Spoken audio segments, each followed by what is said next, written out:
What's up, everybody? You're very welcome along to Friday night late night agenda. The Reds are in action, of course, tomorrow, early doors against Burnley. 12:30 kickoff. I'll be live here on Anfield Agenda from 12 o'clock with the watch along. Jack Gill should be live on the Anfield Agenda Instagram account as well with a team news announcement when that goes live at about 11:30 tomorrow morning. And we will, of course, bring you right through with some post-match shows, player ratings and lots of bits and pieces as well. I hope we're all set up for a good weekend. I have to say, there's a comment in the chat that I'm very rarely stumped by, and when I'm stumped by it, I usually forward it on to Connor, and then he's even come back and gone, huh? So there's a comment that says, there's a lot more of us waiting to get into the chat. Just a few issues with the QR codes might have to delay. I honestly have not got a clue what that's about, nor has Connor. It's baffled both of us, so I've no idea. You've got me on that one there, mate. Honestly, I haven't got a clue what it's about. Obviously, I'm aware of what QR codes and stuff are, but yeah, not got a clue on that one. So that's a first for me. Is it to do with subscribers only chat? A glitch? I don't know. Okay, I have no idea. What's the problem? I'm happy to hang on, by the way. Let's just, there's no rush. I can hang off while people come in. I'm genuinely confused. Is there an issue with people getting in, or? Evening, Craig. Had a hard week. Looking forward to the weekend, said Josh. Mate, so am I. I'm buzzing for it. It's I won't lie. I hate these early kickoffs. I probably won't get any sleep tonight because it's that early of a kick-off, because I'll probably be worse for wear if I actually got some sleep. I'm confused as well, as Kate and a few others are. I've got no idea what's going on with this QR code stuff, or why people could be delayed or having issues getting in. James said, hi Craig, first time watching live. I usually catch up the day after. Really love the content. Keep up the good work, fella. Thank you, James. I don't know what else to say, mate, except a massive thank you. My phone's lighting up here. Sorry. Love the interview with James Pearce. Thank you. Look, ladies and gentlemen, we're going to go through it all tonight. We're going to go through the transfer frustrations. We're going to go through the package that may be intended for Jordan Henderson or Mohamed Salah. And actually, while I'm talking about packages, you know where I'm going here, folks, don't you? We are, of course, being brought to you and presented to you by the good folks over at Manscaped.com. The Performance Package 4.0 was launched by Manscaped in Europe over the last couple of weeks. You can get it for yourselves with a massive 20% off. Inside this beautiful package, and your own beautiful package, of course, as well, it comes the Lawnmower 4.0 trimmer, the Weed Whacker ear and nose hair trimmer, Crop Preserver ball deodorant, crop toner. Yeah, it's also a ball toner as well. Boxer briefs and a travel bag to hold all your goodies. 4th generation trimmer features a cutting edge ceramic blade to reduce grooming accidents thanks to their advanced skin safe technology. The Lawnmower 4.0 has a fantastic 7,000 RPM and it even has a little handle travel lock for you as well, and an LED light. And as I said, you can get 20% off anything at manscaped.com by using our code WFM20 at checkout, or by using the link in the description. Manscaped, we're also delighted to say, will be coming on board as the sponsor for our Champions League group stage games as well. So yeah, thank you to the folks at Manscaped. Make sure you get over there and look after your own nuts, folks, because your balls deserve a bit looking after as well. It's all very well and good grooming your beard and making sure that your chest is waxed, because let's be honest, lads, we do look after ourselves a little bit more than we used to. Don't forget about the old Lee roadie downstairs. Do you know what I mean? They deserve a bit of looking after. Right, where we go with this one? Really love the James Pearce interview. Thank you, mate. I'll give you a bit of an insight on that one. So, James is a busy man, as you can imagine, and often when you're trying to arrange an interview with somebody as busy as James, or, you fit in their schedule, basically, is what I'm trying to say. So I'm in bed fast asleep today, and okay, it is 3 p.m, right, fair enough, you've got me on that one. It's 3 p.m, I'm in bed fast asleep. The wife comes running into me, she goes, Craig, Connor messaged me and said that James Pearce can do 4 o'clock, so, get up, you've got to do the interview at 4 o'clock. So I rolled out of bed and started trying to put together questions and then making sure Jack was okay for the interview, and just jumping on and doing the interview. And I had probably an hour's notice, but I think we got through all the questions we wanted to ask James Pearce. And as always, James Pearce is nothing but a complete gentleman, and we do advise you to go over and check out his work, Simon Hughes' work, Caoimhe O'Neill's work, and all the great journalists that work over at The Athletic as well. So yes, thank you to James for coming on and giving up his time this afternoon. And if you haven't had a chance to watch it yet, no need to worry, the interview is up on the Anfield Agenda YouTube, so you can watch it later on. Right, what do we got? Alright, Craig, how are we getting on tonight? Not too shabby, Mark, my old man, not too shabby. I cut my balls with a manscaped once now. How dare you, Sarah Jensk? How dare you? You were obviously using it incorrectly, sir, because I've given my nuts a good old whacking with the old lawnmower 4.0, and ne'er a drop of blood has been spilled, fella. And look, I cut my head all the time. I'm not even joking. Every time I use a new blade, I cut my head. But I don't use the Manscaped 4.0 for that, sir. No. I use just a normal, mere mortal razor.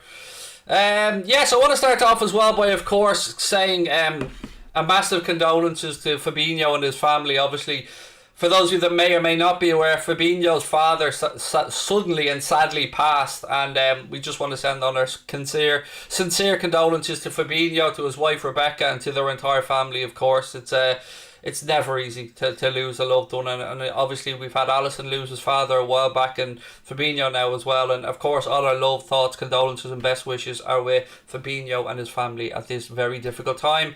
He will of course not be around for the game tomorrow, as I'm sure you guys can all understand, and I can't really go anywhere else with that. It's, it's a sincere piece, and it's very hard to go from talking about something sincere like that to something light-hearted. So, I'll just, I suppose, segue in by saying that on that I did actually have him in my team predictions video, so I've obviously got that one wrong now. So I did record that before this obviously tragic event, so if anyone wants to pull me up on that in the comments, please be kind. It was beforehand. How are we feeling tonight? I'm alright, Mark. Yep, not too bad, as I was saying. I wouldn't mind Ndombele. I wouldn't have him anywhere near the club, to be honest with you. So it looks like Ndombele is trying to force his way out of Spurs. That's what I'm reading today anyway. I don't pay too much attention to what's going on at Spurs, to be honest with you, but I wouldn't want him at Liverpool. That's just my own personal thing. And again, what would it take for us to go into Daniel Levy and pay the amount of money that, if you watched the interview with James Pearce earlier on, Liverpool don't look like spending this summer. So yeah, there you go. Let's get into the frustration. We'll talk about the game tomorrow, of course we will, but right now, at this moment in time, I want to talk about the transfer frustration that many of us are feeling. And it does seem like something may hinge on Shaqiri and or possibly Origi moving on before the window closes. Now it looks like there's a little bit of a difference in valuation, whether that's insurmountable or not remains to be seen between Liverpool and Lyon over their valuations of Shaqiri. Liverpool want to recoup as close to or as much of the 13 million that they paid Stoke. That's understandable, but he does only have 1 year left on his deal. He is 29, and we'll wait and see. I think this one could go, I don't want to say to the wire, because Liverpool won't leave themselves that open to a last minute move, but there are other clubs interested as well, so it could come down to a little bit of brinksmanship over who blinks first regarding Shaqiri.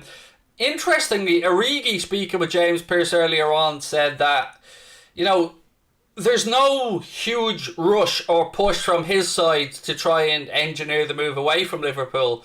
If something comes in that suits all parties, and again, in the media recently we've seen reported interest from the likes of West Ham and I think a couple of Crystal Palace and maybe one other Premier League club in Divock. So I don't know what to say to you folks at this point. Honestly, there's the rational part of my brain that understands how the pandemic has affected finance and football. But then there's the also rational part of my brain that said, okay, but we can't be the only club that's affected by it. Are other clubs taking huge gambles and rolls of the dice here? We know some Premier League clubs taking out loans. We know some others that just have wealthy owners, and we know that some may have cash reserves that they're dipping into that were there previously. But there's two sides to this, I suppose, as well. Whoever we do look to bring in, and if we do bring somebody in, there's two things to keep in mind. One, which Steve Bland very rightly pointed out in last night's Cop the Week show, you don't want to stunt the development of Harvey Elliott and Cade Gordon and Musialowski and players like that. But at the same time, you don't want to have the drop-off in the front three that, well, say front four now, we've got Diogo Jota there, that we've had in recent years. And Harvey Elliott coming in, if he takes Shaqiri's place in the squad, I'm alright with that. I have to say I'm alright with that if that's the case. But I still think we need another body. I do. No matter what rational part of my brain comes out. I still think we could do another attacking player between now and the end of the window, and I'm still struggling to figure out how we can't afford it, if I'm being honest with you. Yes, we hope to hear about Jordan Henderson's contract renewal soon. That looks like it's been agreed in principle. I think James said as much as well when we spoke to him earlier on. The Mohamed Salah situation doesn't seem to be publicly as... How do I say this? There's optimism, but there's nothing nailed on just yet, basically, is where we're going with it. We're all hopeful that we hear positive news on Mohamed Salah. And again, Sadio Mane, James Pearce mentioned as well, is on the list of players who the club are hoping to tie down to a new deal. One name that I'm not sure if it was just slipped James's mind, which it absolutely could have, or if I read too much into these things, because I've already spoken about a pecking order previously for the contract renewals for the front three, and from what I had believed, the pecking order was Salah, Mane and Firmino. Now, I didn't hear anything around a contract renewal for Bobby Firmino, so if we were to play the guessing game of next summer of which one of the front 3/4 maybe moved on, you know, I suppose if you were hedging your bet, you'd probably hedge them towards Bobby, as much as none of us like to hear that, because, you know, a lot of us are massive Bobby fans. But yeah, look, it does look like we are either going to go right down to the wire here. You know, we are in the last, what is it now? 11 days of the transfer window, or 10 days, 2 hours and 3 minutes of the transfer window. So if something's going to happen, you would hope that it happens fairly soon. And it's been frustrating, I won't lie to you. I mean, we started off this window and we had high hopes, and we spoke about wanting to bring in a centre back, we spoke about wanting to bring in a midfielder to replace Gini, and we spoke about wanting to bring in an attacking player. Now, as the transfer window has progressed, I have to admit that I've toned down my own expectations, and I've kind of, I don't know if I'm making apologies in my own brain, but I'm kind of thinking, right, if we don't get a midfielder, we might be able to cope, but we need the attacker. But I still can't get to a point where if we don't sign either, I can admit to being happy with the window, because I can't. I won't lie to you. If we don't sign another player, and not just any player, you know, I'm not someone that says sign somebody's better than nobody. No, I'm not that small-minded. We do need to sign the right player. But I also believe that the club will have done their research, and the club will have identified who these players are. There is also the factor of overseas players and squad places that we have to think of course, when we talk about these things. But yeah, I don't know where else to go with the transfer stuff, because I don't want to blow smoke up your arse, and I don't want to tell you guys a load of lies. It just looks like it's a matter of, we probably have a couple of people that we have our eye on. If we can move a couple of bodies on or free up some overseas places, the trigger could be pulled on a transfer. I think that's kind of what I took away from the chat with James. Now, of course, you watch it. It's unedited, so you watch it, and you'll be able to see exactly what was said, and, you know, take your own reading out of it, perhaps. If Bobby gets to back to his best next year, he'd be given a contract, and that would be class, Cube. That would be a very good way to motivate and reward him, mate. So, you know, Bobby has 2 years left now. If Bobby has a belter of a year this year, then yeah, absolutely. It might be a good motivation for the club, and he might even end up getting a better wage out of it, because he'd only have 1 year left to negotiate, so he'd be in a stronger position. So it could be a catalyst that's used to motivate him for sure. Saul to Chelsea. Yes, I did see this earlier on, actually, and I did say to you guys, usually when stuff around a player, and Saul was mentioned to me last night, goes quiet, it's either because one or two things.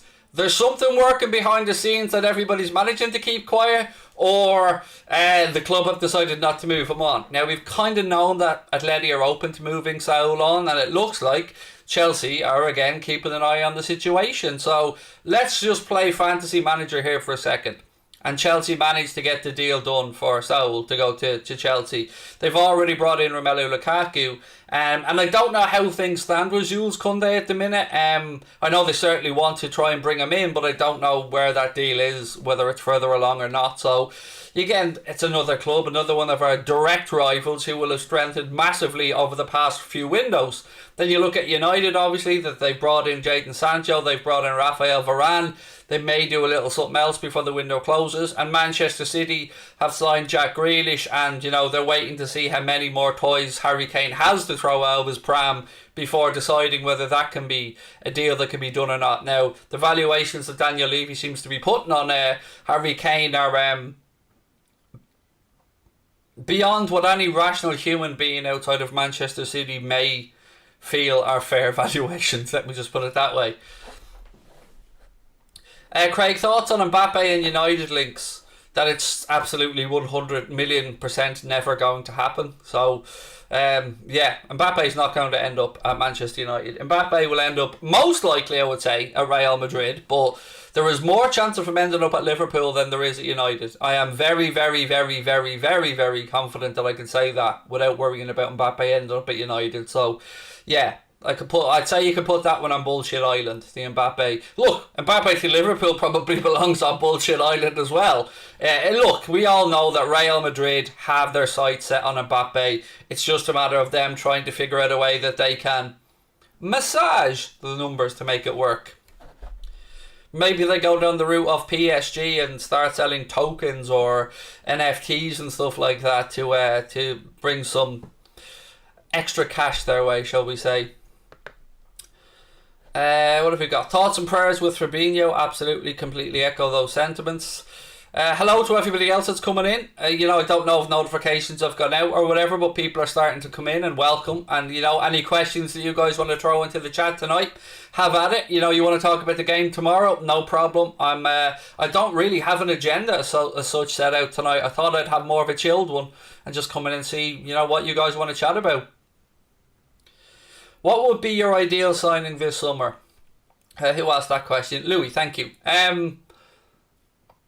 Look, I've got to be realistic because I could give you Bellingham, I could give you Mbappe, I could give you Haaland, but they're not realistic. But I will throw a name your way that I think, and I could be laughed out my own show here, but I've said it before and I'll say it again. Barcelona are up shit creek. Now, if I'm Liverpool and I'm judging that we'll need a midfield player, even if it's not the priority, even if it's at maybe sacrificing the forward player, for this one particular guy I'm about to mention, I would sacrifice him. And I'm talking about Pedri. Barcelona, they could be knelt on here. They could be lent on. They are under pressure. Now, I know our owners aren't going to finance the amount of money that it would take right now, because we know that they seemingly seem to be quite tight with the purse strings, and we all have our own thoughts on FSG and how they funded or not funded our manager with regard to the proper tools to go about his job as best as he can.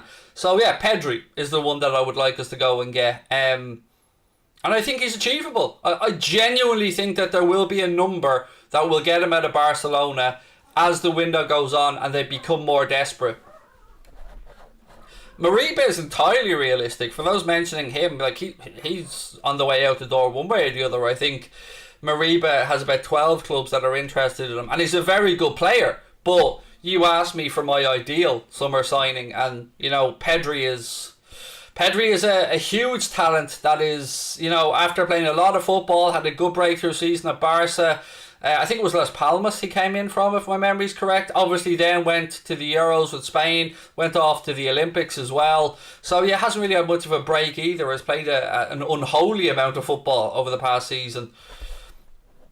Edward said Frankie de Jong. Here's the problem there, my man. Frankie de Jong's on over 400 grand a week at Barcelona, and that's the last time I checked on Frankie de Jong's wages. So you imagine what he would cost in wages on top of what it would cost to get him out.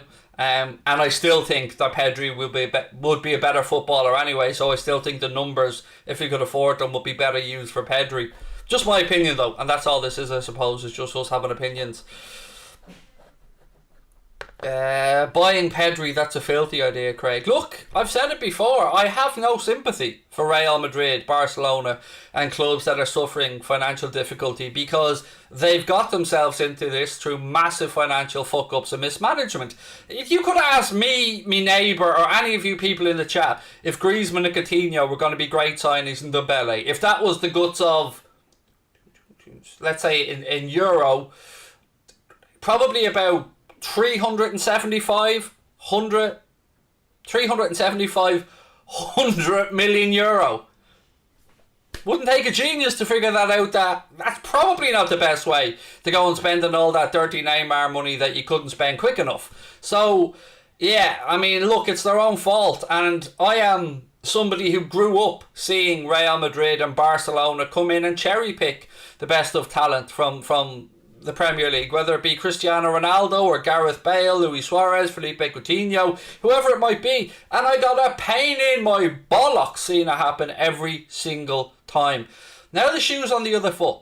The Premier League clubs are the ones with the money, and Spanish clubs, particularly Barcelona, are hemorrhaging money at the minute. So, payback's a bitch. That's all I'm saying. If I was John W. Henry right now, I would be sitting there smoking a big dirty cigar, thinking about all the shithousery Barcelona pulled on us, and I would be telling Michael Edwards to go in there and destabilise everybody. Throw bids in left, right and centre. Pedri, we want him. Dembele, we want him. Fucking anybody. De Jong will have a bit of him as well. Just destabilise the whole lot. Fuck them. They've done it to us for long enough. And that's how, honestly, where I am in all this at the minute. You're spot on about the screw-ups clubs, Craig. Look, they deserve it. The thing about Barcelona is, think of Barcelona not like Liverpool or Arsenal. Or Barcelona are owned by socios. They're owned by members, and they have a president that's elected by the members. And they overseen this fiasco. So, you know, it's all great when they're welcoming in new players, and they've got Luis Figo there, and they've got the old Ronaldo there, and, you know, they've got Messi there. It's all great. Everybody's happy days, you know, when they're at Real Madrid, when they're unveiling fucking Zidane, or they're unveiling Eden Hazard or Gareth Bale. It's all brilliant. Oh, look at how great Real Madrid are. Yeah, well, chickens are coming home to roost now, motherfuckers. Cluck, cluck. What a depressing transfer window it's been for us, says Babouche. One thing I'll say is, I agree, it has been a bit of a downer of a transfer window, but I also agree with something that James Pearce said earlier on, and I think most of us would agree. Liverpool are often at their best when we're written off. Look at the game against Barcelona. Nobody gave us a hope of coming back there. And this squad know that they have a lot to make up for last season. And they know that people are looking at Manchester United and Manchester City and Chelsea. And, you know, James Pearce made no secret of the fact that when he spoke with Klopp, they relish this underdog status. They relish the fight that's ahead of them. And if there's one thing that we should know about this group of players under Jurgen Klopp is they aren't bottlers. This group of players have a backbone. And I'm expecting a backlash. So, look, whatever happens in the last 11 days of the window or so, we can't help that now.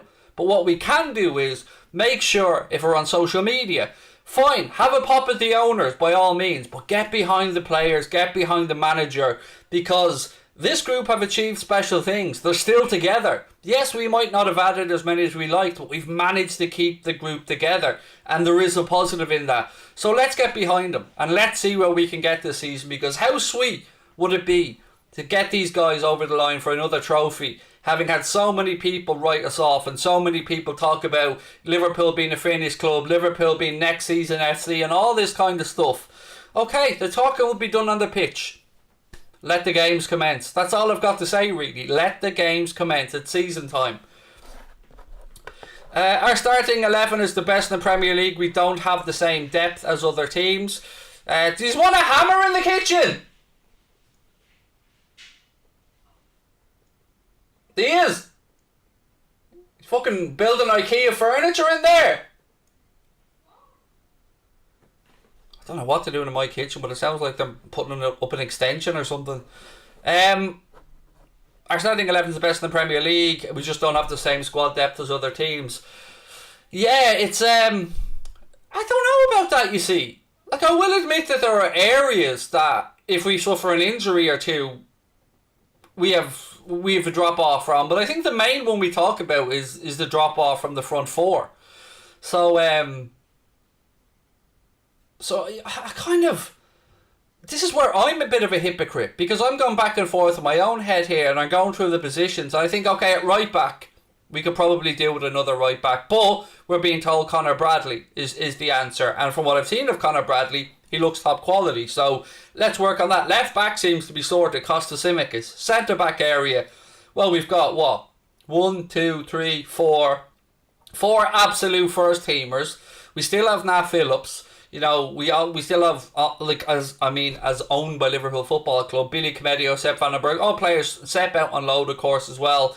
So it's not all doom and gloom. You move into midfield, it looks stacked on paper, but unfortunately midfield is the area where Gini's reliability was one of his biggest and best assets to us, because not only was he always available for the manager, but he always played, never injured. We can't say that about some of our midfielders. As much as we want Naby Keita to have a good season, as much as we want Alex Oxlade-Chamberlain to have a good season, as much as we're all dying for Hendo to get back on the pitch and be his best, there is little injuries that creep in and we don't know what the season lays ahead. So with a little bit of luck, we can make it. Sorry, I couldn't not.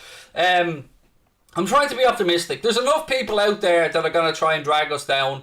And look, I'm not happy with the transfer business. And it could be resolved, it may not be resolved. But what good is me coming on here, gonna scream and shout and kicking and moaning and whining gonna do? It's not gonna change the mind of John W. Henry, or it's not gonna change the mind of Michael Edwards. All I can do as a mere fan is come on, talk about the club, try and be as positive as I can, call out the shithousery when I see it, which I will.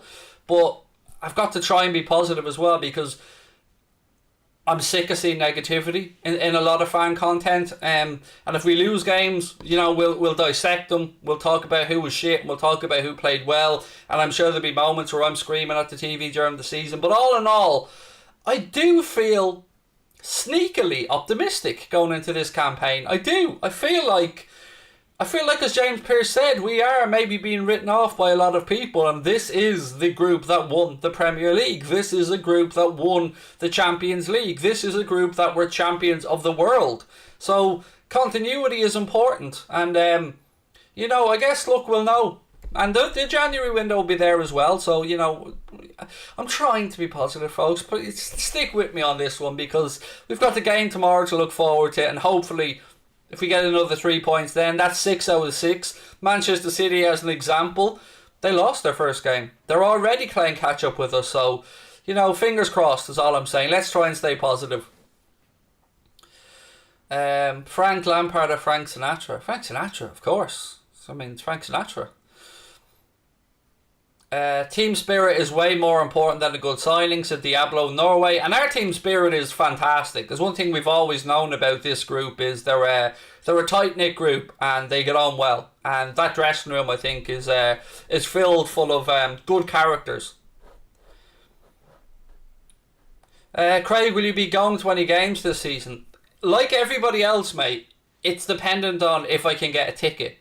If you said to me, Craig, here's a ticket for the Chelsea game, I'll say, grand, let me jump on Ryanair and book a flight. If you say to me, Craig, when I come to Old Trafford, I have a ticket, I'll say yes. But like everybody else, just because, I don't know if people assume because the YouTube channel's grown a bit or whatever that we get access to stuff other people don't. I'm the same as all of you. My options are, hope somebody has a spare at the last minute maybe, go and pay tout prices or pay through the nose for corporate hospitality or for travel agent fees, and I kind of refuse to pay the latter because I spent my entire life paying over the odds to go watch Liverpool. I think I've only ever gotten a face value ticket twice, and it came to a point when we started the channel where I just said, you know what, I just refuse to line the pockets of these fuckers. And as much as I'd love to go and watch Liverpool, I'd rather go once every 2 years at face value than have to pay £600-700 for a ticket for a hospitality package or something. It just doesn't sit right with me. Now, if somebody else wants to buy me a hospitality package, it'll absolutely sit alright with me, but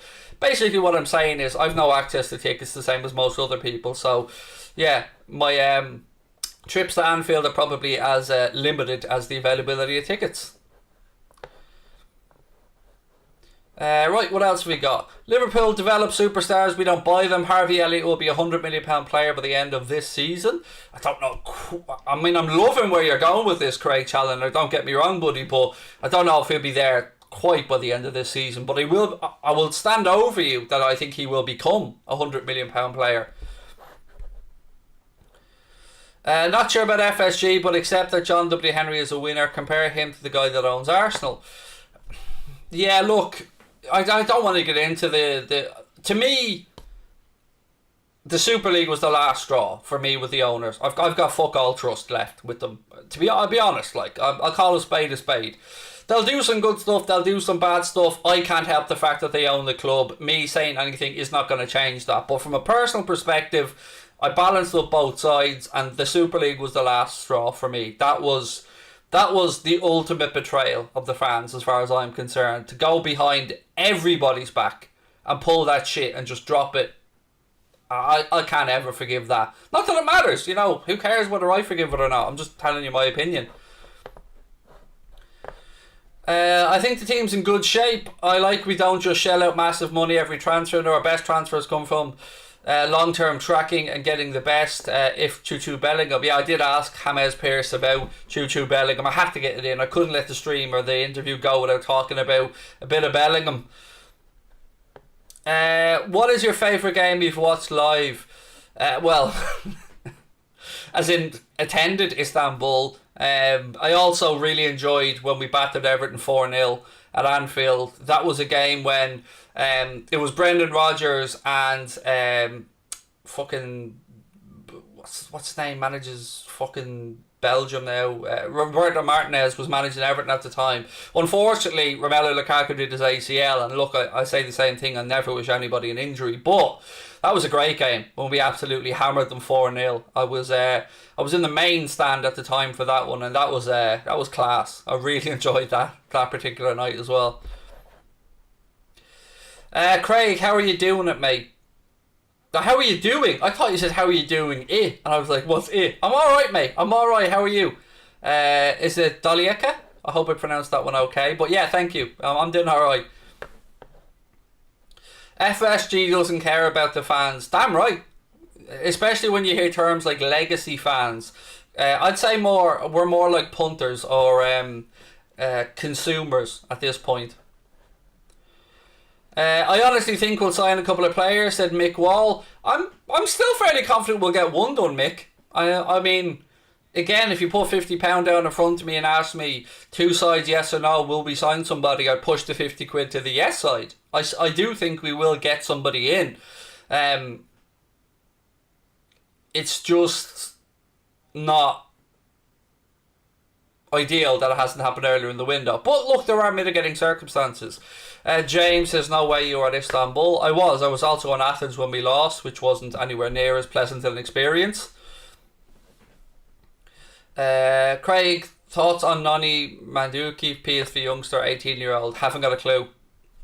Quinch, sorry mate, I can't help on that one. That sounds like a Jack Gill question to me. So glad you stayed for this season. Don't know what I'd do without this channel. Thank you, mate. Yeah, it's things keep going. I don't know. Look, can we keep a secret? Yeah, you and me. This doesn't leave this room. I still don't know how the fuck I'm pulling this shit off. I don't know. I'm waiting for the walls to come crumbling down, and you know, sponsors are coming on board, and brands keep reaching out, and the numbers keep growing, and I'm still sitting at home saying to my wife every single night, how is this a thing? How am I a thing? How is Anfield Agenda a thing? Why do people watch? How is this an industry? I almost feel like I'm running a pyramid or Ponzi scheme or something. It feels like I'm not used to life being good. Life has kicked me in the nuts a lot of the way along, and I'm not used to positive shit in my life. So things going well for me makes me worry that I'm doing something wrong or fraudulent, or like YouTube's a Ponzi scheme or something. My boomer brain just doesn't process it. So I've always said it to you guys, and I'll say it again. I wouldn't watch me. I don't know why you watch me, and I don't know why anybody gives a fuck about anything I have to say. But we are where we are, and while people are watching and tuning in and I'm having fun, I'll just keep plugging away. And if the walls do ever come crumbling down, then they come crumbling down. So be it. I'll have had a laugh along the way. After your success on OnlyFans, I knew you'd have a success here. OnlyFans, I'm fucked now on OnlyFans, mate. Do you know what I mean? No more explicit content on OnlyFans. So where's man meant to shake the movies? Do you know what I mean? And, you know, show the real Manscaped work now that OnlyFans is, you know, no more explicit content. Genuinely, first First thing we ever posted on the Anfield Agenda TikTok, I think, or one of the first things we ever posted on there was the celebration when we beat Barcelona, and I whipped my top off and had the man boobs on show, and I shit you not, within 2 seconds it was taken down. It was banned for explicit content. So yeah, these man boobs are too sexy for TikTok. Basically, TikTok couldn't handle the moobage. So yeah, that was funny. And do check out our TikTok, by the way. It has grown massively recently, and it does seem to be flying along. I think last check we're heading towards 40k, something like that on TikTok. Say Instagram, we're heading towards 50k. We're really close towards 39 or 40k on Twitter as well. So just search Anfield Agenda and all of them. Again, I echo, and we all echo firmly what LFC 8092 said there regarding Fabinho's dad. You know, may he rest in peace. It's an industry, Craig, because mainstream media is shite. Accept the love. You know, I kind of get most of what you've said there, Kate. I do understand why people emanate towards other fans. I just don't know why me. You know what I mean? I mean, I look at Goldbridge and I can see why people would watch. I look at True Geordie, I see why people would watch. I look at me and I see a gobby lad that, you know, is overweight, and I've never gotten it. I'm grateful for it, but I've never gotten it, and I never will get it, but I'll keep cracking on nonetheless.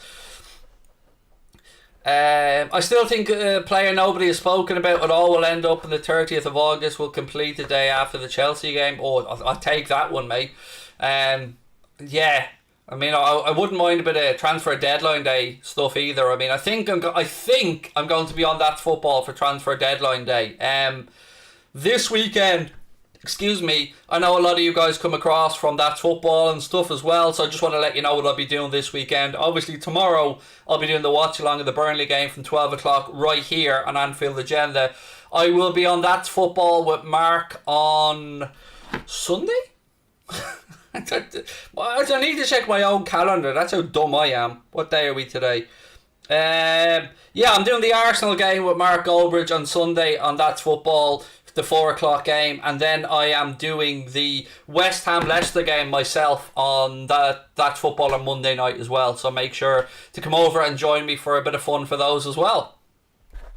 Would I take Coutinho back? No, I wouldn't, mate. I'm not even going to go into a rant on it anymore. It's just the computer says no for me, dude. When is the Champions League draw for the group stage? I did actually look this up recently because I had to send something to a sponsor about specific dates of stuff, but the honest answer off the top of my head is I can't remember. I think it's around next week. It's the end of August. I just don't know the exact date. Any Doku news or from the Newcastle youngster? The Bobby Clark thing, I'm still trying to figure out what the story is with that one, because it seems all done and dusted. I know there was a last-ditch attempt from Newcastle to try and keep him. He's the son of a former Newcastle player, Lee Clark, and very highly thought of, I think, 16-year-old. But as far as I'm aware, he will become a Liverpool player and will go in, of course, to the academy system. Doku, no, I've had nothing on it. I even asked James Pearce, or maybe Jack asked James Pearce earlier on about Doku, and look, the interest is undeniable, as James Pearce reiterated what I said to you guys before. He was shown around Anfield when he was younger. We have been monitoring and tracking him for a long time, but he is only 1 year into a deal at Rollins. He's got 3 years left. I think €50 million may get him out this summer. But if we look big picture, what would, and I don't know this, this is kind of, I suppose, not a rhetorical question, but I'm putting this out there to kind of get an answer from you as well. Would it be better to bring Jeremy Doku in and give him, let's say, 15 Premier League starts and a handful of substitute appearances? Or would it be better to leave him at Ron if you know you're getting him next year, because he is very fond of the idea of coming to Liverpool. That is public knowledge. He is, that is no secret there. So we would be at the very front of the queue, and particularly with him, a lot of the groundwork has been done. You look at the Sanchez deal, or not Sanchez deal, excuse me, you look at the Jadon Sancho deal for Manchester United. That groundwork was done over years and years, of tracking Sancho, of keeping in his thoughts and stuff. Doku was being the same with Liverpool. So would it be better leaving him at Ron to maybe, have another really good season and keep progressing? Because don't forget, he backed himself when he turned down the move to Liverpool at 15-16 to progress, and he has done, and it was the right call. So if it takes one more year, if that's what he wants in his mind, as long as we get our man, if that's Klopp's choice, I'm alright with it. But if we lost out, now that would be a whole another thing. Tom Boland, welcome back to Anfield Agenda FC, my man. Everybody else as well, if you want to become a member, all you have to do is click on the blue join button or have a look at the link in the description. Membership's the same as most other channels. It's $4.99 a month. For that, you get access to our Anfield Agenda members only Discord group, which is where we share little tidbits, we give information on interviews and stuff first, let you guys know what's going on ahead of the YouTube schedule. You also get the Anfield Agenda emojis that we have designed for the channel, and you get use of the little Anfield Agenda crest beside your name, which changes colour, yada yada yada. Basically, membership, not membership, up to you. Craig, do we win a trophy this season with the current squad and no further additions? I believe it's entirely possible we win it. Yeah, of course. I think, look, are we favourites for the Premier League? Probably no. But I will tell you what, it's going to take some team to put us out of the Champions League, because we kind of screwed the pooch ourselves to go out of the Champions League last year. And I think back to full strength, it's going to take one hell of a team to put us out of that competition. Premier League's always been a tough one. It's about consistency. 38 game season, it doesn't lie. But I think we all would mind a little domestic cup as well, because it's been a long time since the Reds have had a trip to Wembley to look forward to. So, for the Charity Shield, that doesn't count as a proper trip to Wembley. So, yes, I think we can. Craig, predicted lineup for tomorrow. I did do the predicted lineup video, but of course things have changed because of obviously the sad passing of Fabinho's dad. So my predicted 11 would be, of course, the video's there, and do go and watch it and all that stuff, but I'm being realistic here. By the time people are watching this, they probably won't. So obviously Alisson in goal, Trent at right back. I think we'll see Matip and VVD again at the centre back pairing. Costa Simicas at left back. I don't know if I have to rejig my entire midfield now, because I did have Fabinho, Henderson, Keita there, but I don't know if we'll see Milner in to replace one of the midfield spots. So my gut tells me Milner, although it wouldn't be my choice. So I'd go with Milner, Henderson, Keita. And then I actually rotated in Bobby Firmino for Diogo Jota in the front three. So Mane, Firmino and Salah. Simply because they, one got game time last week and both scored. And, I think maybe again, trying to save the players' legs for the season ahead as well. So that's a guess at it. But of course, Jurgen Klopp's a difficult man to second guess, isn't he? And Alex Oxlade-Chamberlain could of course get a run out. Curtis Jones, I don't know. Let's wait and see. Milner is solid, but just boring, get Elliott in. Look, I'm with you, man. I'd love us to go balls out, but it is Burnley as well. And Burnley always make us nervous. Well, maybe it's just me, but Burnley always make me a little bit nervous. I won't lie to you. It's always a fixture that when I see it, I go, I get a bit of a shiver.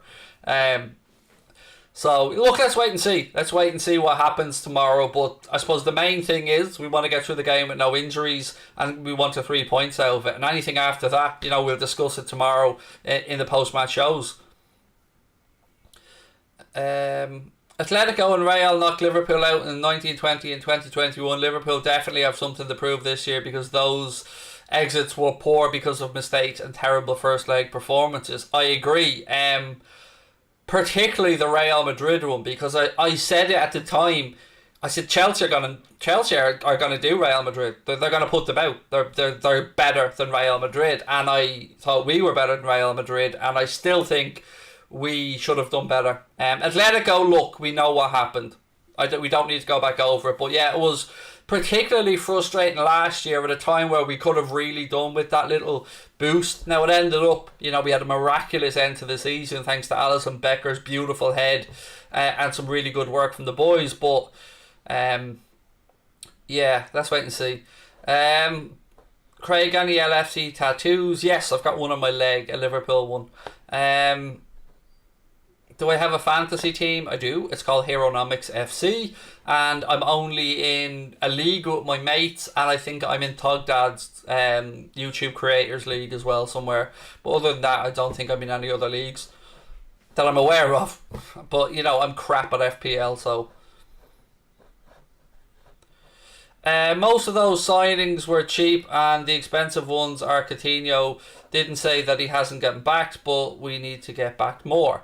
Look, I don't know if this is part of another conversation, mate, but look, there's no denying that Felipe Coutinho's being sold did, fund, even if, you want to talk about the timings being a little bit different. Alisson and Virgil van Dijk, there's no denying that. And look, you don't need me to point out our expenditure compared to others or net spend, but it's not always that straightforward. You've got to take into account their wages, and I feel like I'm making excuses for FSG here, and I really don't want to, because I'm like all of you, and I wish that they just give Kloppo an old signing to go ahead and just lift the morale a bit as well, because Klopp himself said it, bringing in one or two new faces every year lifts morale around the team, it increases competition for places. But I also do agree with, and we have to understand, that Klopp just doesn't want players for the sake of it. He wants a specific group. When he said I don't want more players, he meant in a numerical sense. He didn't mean I don't want better players. He just doesn't want this overly huge group of players where he can't even include some of them in a matchday squad. So if Origi or Shaqiri or somebody else was to move on, I think we will act. Mr. J. Grizzly, how are you, sir? Very, and thank you for the super chat, by the way. Very, very unlikely, but I think the Burnley game would suit Canade for him to show what he's really about. Love you and love your channel, mate. Thank you. Thank you so much for that, mate. And again, I'll always point out when somebody says something nice like that, none of this would be possible without two other lots of people. Obviously, Connor, who does all the real work on the channel, and my family, and my family includes you guys on here as well. So thank you, dude. Really appreciate it. I'm hyped for Canade. Play the man whenever. I'm good. Do you know what I mean? Yeah. I mean, if you don't play him then, you make the same argument going to the Chelsea game. So if he's going to play one of them, why not? Why not give him a chance against Burnley? He looks like a proper centre-back to me. Now, he's not the finished article, but at 21, who would be? So, I think, honestly, hand on heart, I feel like, one, what the fuck are they feeding them over in France to produce all these centre-backs over the past 10 years? And two, of the Daya Upamecano, Ibrahima Canade duo, I think we got the better end of the deal when we got Canade and Bayern Munich got Upamecano. Genuinely, not just saltiness. They're both very good, but I'm happier with where we are. Craig, you sang Hey Jude as promised last night. I did. I always tell you, if I say something, mate, I'll do it. I'll try to keep you guys happy. We have a bit of fun, we talk a bit of football. I shout with the family a little bit, and that's an Anfield Agenda live stream for you. No problem, Spitfire. I thought it was probably with another conversation you were having, mate, but that's the problem with me, you know what I mean? Sometimes I just dip in, see a comment and get confused as to what the hell it's about, but all good, my man, all good. Hey Craig, have you ever been to Watford? Do you know, I don't know. I've been in and around London a little bit. How close to Tottenham is Watford? I don't know. I haven't been to Vicar's Road, if that's the question. Klopp wanted Werner and Bruno. FSG let him down. I don't know on the Bruno one, mate. I couldn't stand over that as confidently about what Klopp wanted. But look, the Werner one, Chelsea just blew us out of the water, basically. Frank Lampard phoned Timo Werner. They had a conversation. He was sold the project at Chelsea. He was assured that he was going to be part of their plans, a focal point of their attack. And again, Klopp was probably honest and said that, yes, you know, we would like you at Liverpool, but could we have said to him, you are definitely going to come in here and start ahead of the players that were currently at the club? That's part of the problem. So Chelsea didn't hang around. Lampard was on the phone and Chelsea did their thing and they got Werner. And yeah, that was frustrating. But I'm not so sure. I honestly, I'm not saying you're wrong. I just don't know about the Bruno thing. I've no idea. Craig, who do you think we will sign if we do? I wouldn't even like to hazard a guess, mate, at this point. And by the way, that wasn't a slip of the tongue when I didn't say hazard because of Torgan or Eden. I get the feeling... See, I did say to you guys last week that there was a player who I'd been told could be close, and I hesitated on it, and I got a bit of stick for it, but I was fucking right, because it fell on its arse, and I would have looked like an absolute mug. And, you know, I do try and be as honest as I can. I get the feeling it could be one of these Diogo Jota, Fabinho out of nowhere type signings, or the club have played brilliant brinksmanship and so have the media, and you know it's somebody like a Doku or something. I'd be lying. I have no indication or inclination as to who a signing might be, other than everybody we've spoken about a million times. Would you get the Irish guy on Craig Station? It's funny you say that. I'm recording with him on the 30... I think it's the... Again, let me just consult the old diary. Michael Ramsey, yeah. 30th of August, I'm recording with him. So that should be out on Craig Station in September. And a few other bits and pieces lined up for September as well. I think I'm going to have a chat with Goldbridge on Craig Station, non-football related. Rory from Rory Stories is going to be coming on in September.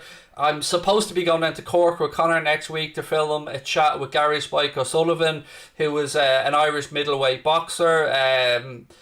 Yeah, lots of other stuff coming up. And the good folks over at Manscaped are coming across and doing a little trial with us over on Craig Station for 6 videos to see how that goes. So make sure to come across and show Craig Station some love as well, folks, because I'm probably going to start sneaking the boxing and the UFC content on the Craig Station because, you know, I won't lie to you, I never thought I'd get to live the dream with Liverpool and this, with football that people would watch. So I'm going to double down and I'm going to say, fuck it, let's try and live the dream twice. So boxing is the next hurdle, and I think I might start doing a bit more of it as time goes on Craig Station, more interviews with some boxers and some stuff like that. So yeah, and I'm heading over to Leeds with Connor for the Josh Warrington Lara fight at the start of September, and then over again at the end of September for AJ Usyk. So it's no secret I'm a huge boxing fan. So yeah, Craig Station, there is a link in the description. Get yourself over there and please do subscribe to it because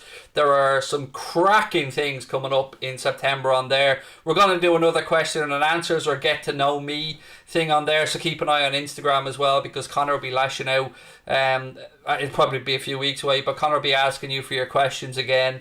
The Ask Me Anything thing, and I have a few other interesting ideas up my head for Craig Station as well. So yeah, but all this is only possible because of you guys, and for that I am eternally grateful and always will be. So yeah, thank you for allowing this this lunatic to live the dream, and fingers crossed, you know, in the latter part of the year or early next year, if things continue to go how they are, Mr. Gill could be a full-time Anfield Agenda employee as well. We're trending upwards, but it's because of you guys, and thank you. Opinions on Pacquiao. Love Manny Pacquiao, and the reason I love Manny Pacquiao was Manny Pacquiao will fight fucking anybody. He doesn't cherry pick, he doesn't wait for the right moment. Pacquiao will step in and fight, and that's why, to me, I'll always look back at Manny Pacquiao. He might have 6 or 7 losses or whatever on his record, don't care, he's a legend. Which team am I looking forward to Liverpool playing this season? United. Always United. Always. That's the fixture we all look out for. Look, maybe if you're born in the city of Liverpool, you know, obviously the derby against Everton as well, but it's United for me. It's always United. So October, you know, all eyes fixed on October. I think myself and Mark might be trying to do something together around that game. So, you know, United stand Anfield Agenda crossover type thing maybe. We're still trying to figure the details out. Craig, are you allowed to tell us the player who was close, or is it classified? It's not classified.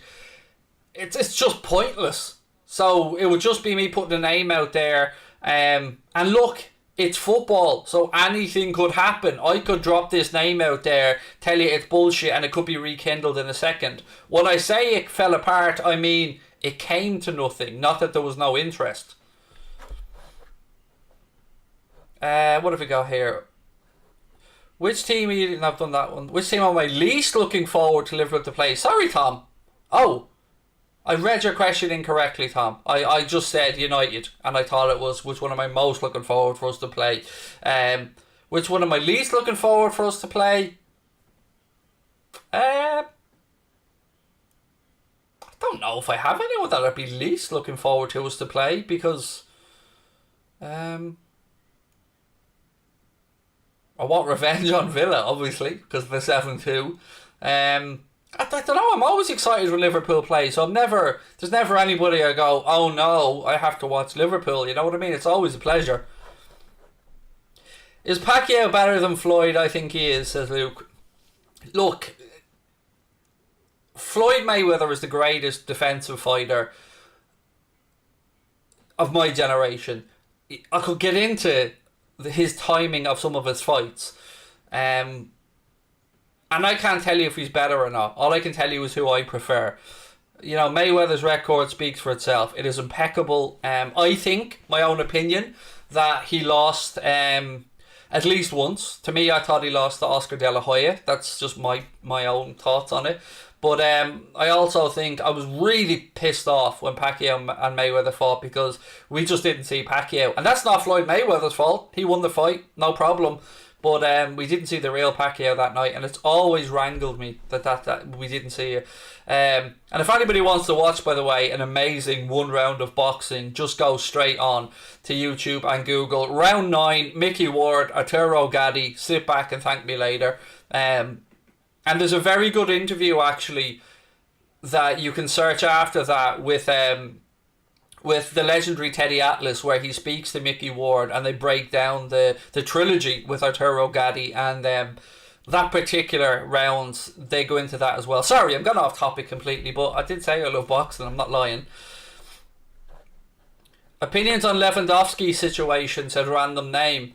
Yeah, it's a weird one, isn't it? Because, you think on the face of it, you look at it and go, right, Lewandowski's 33. But I do feel like Robert Lewandowski will still be playing at a very high level at 36, 37. He gives me the vibes of one of those type of players. He doesn't rely on dramatic pace. He's just a poacher. He's a goal scorer. He can sniff out a chance. So I don't know if any club will pay the 100 million that it would apparently take to get him out of Bayern. I think he's 2 years left on his Bayern deal. But at 35 years of age, let's look and see where Robert Lewandowski is then, if his contract is up at Bayern. But the man deserves, and Jurgen Klopp has said he's the greatest player he's worked with. He's somebody who has got and I often say these are the type of players that I'm endeared to as well, has wrung every inch out of his career. Like, I look at Frank Lampard and I say, I don't think Frank Lampard is the most naturally gifted footballer, but I think that Frank Lampard worked as hard, if not harder, than most other professionals to get to have the career that he had. And I will always give the same credit to Cristiano Ronaldo. Lionel Messi is more naturally gifted as a footballer, but Cristiano Ronaldo, I think, worked supremely hard to get to where he's got to. So, yeah, difficult one on the Lewandowski, but I don't think we'll be seeing him at Liverpool. Great shout out to... Can I shout out? I don't know if I'm being baited here, Jens, but can we shout out to Reese Candy from the chat? There you go. I don't know what that is in relation to, but you mean Logan's draw with Floyd? Well, that wasn't, that was a non-scored fight, so it didn't really matter. I was very impressed, by the way, with Logan. Credit where it's due. I thought he... I was impressed. I thought Logan did alright, He didn't gas. I'll give him that. And whatever anybody says, nobody will ever be able to take it away from the fella. Logan Paul will go to his grave with everything else he's achieved and millions and millions, but how many of us get to say they stepped in a motherfucking ring with Floyd Mayweather? McGregor gets to say it. Logan Paul gets to say it. The other guys that Mayweather beat get to say it. But, I mean, if there's a crossover I never thought I'd see. And I did watch it. I did watch that fight. I won't lie.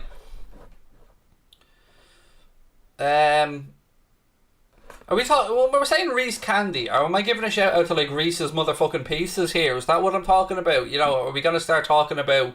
I'm just lost. Sorry, mate. If we're talking about candy like Reese's Pieces and Buttercups and all that shit, then yeah, I'll shout them out because my daughter loves them. But I don't know if you think that's a particularly funny thing or if that was your intent, mate. I don't know. Anyway, we move. Ladies and gentlemen, I'm gonna call that one a night. I really appreciate you. It was a bit of a fun one, this, actually. We went a few different ways. We spoke about boxing. We didn't talk too much about transfers, which I'm not going to lie. It was a nice change because it's been a summer of just, are we signing anybody, when are we signing anybody? And I felt, really bad coming on here trying to just be rational and, you know, tell the truth. So I really enjoyed tonight. Thank you. Again, shout out to our sponsors, Manscaped. Get yourself over to manscaped.com. Check out the all new Performance Package 4.0 featuring the new Weed Whacker, the Lawnmower 4.0, the Crop Reviver Toner, Preserver Ball Deodorant, Performance Boxer Briefs, and of course their goodies will all come in your beautiful little travel bag as well. Air code WFM20 gets you 20% off. And you know what the next line is, folks. Your balls will definitely thank you later. Lots of love to you guys. I hope to see you tomorrow. I think I'll be joined by Mr. Crosby for the game again tomorrow, so that should be fun. Our coverage starts here at 12 o'clock and on Instagram. Jack will be doing Instagram Live with the team announcement show from 11:30. Have a lovely week.